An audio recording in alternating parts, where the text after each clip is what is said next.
തൃശൂർ അതിരപ്പള്ളി വാൽപ്പാറയിൽ വൈദ്യുതി വകുപ്പിന്റെ വാഹനം കാട്ടാന 10 അടിയോളം താഴ്ചയിലേക്ക് മറിച്ചിട്ടു. വൈദ്യുതി വകുപ്പ് എഞ്ചിനീയറും സഹപ്രവർത്തകരുമാണ് വാഹനത്തിൽ ഉണ്ടായിരുന്നത്. ദൃശ്യങ്ങൾ ഇതാണ്. എങ്ങനെയാണ് പരിക്കുന്നതിനെ കുറിച്ച് നമ്മളോട് ഗൂഗിൾ പറയും. ദൃശ്യങ്ങൾ അറിയാം.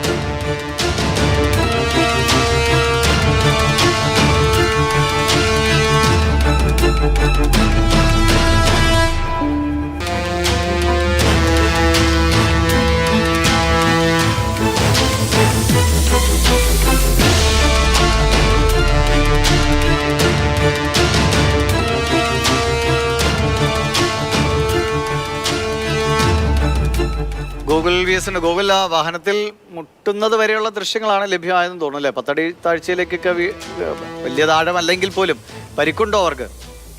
അവർക്ക് നിസ്സാര പരിക്കുകൾ മാത്രമേ ഉള്ളൂ. കാര്യമായ പ്രശ്നങ്ങളില്ല എന്നുള്ളതാണ് അറിയാൻ കഴിയുന്നത്.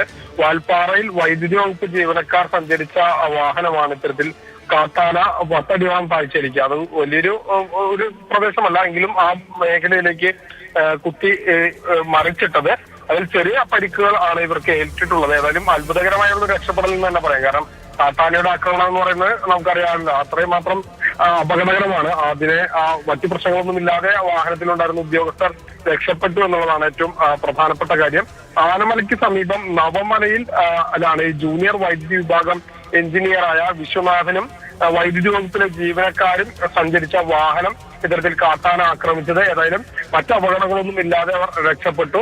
വാൽപ്പാറയിൽ ഈ സമീപത്തായി നിരവധി തവണ ഇത്തരത്തിൽ ആനയുടെ ആക്രമണം കൂടി വരുന്ന ഒരു സാഹചര്യമുണ്ട്. യാത്രക്കാരെയും അതോടൊപ്പം തന്നെ വാഹനങ്ങളെയൊക്കെ തന്നെ ആന ആക്രമിക്കുന്ന ഒരു സ്ഥിതിയുമുണ്ട്.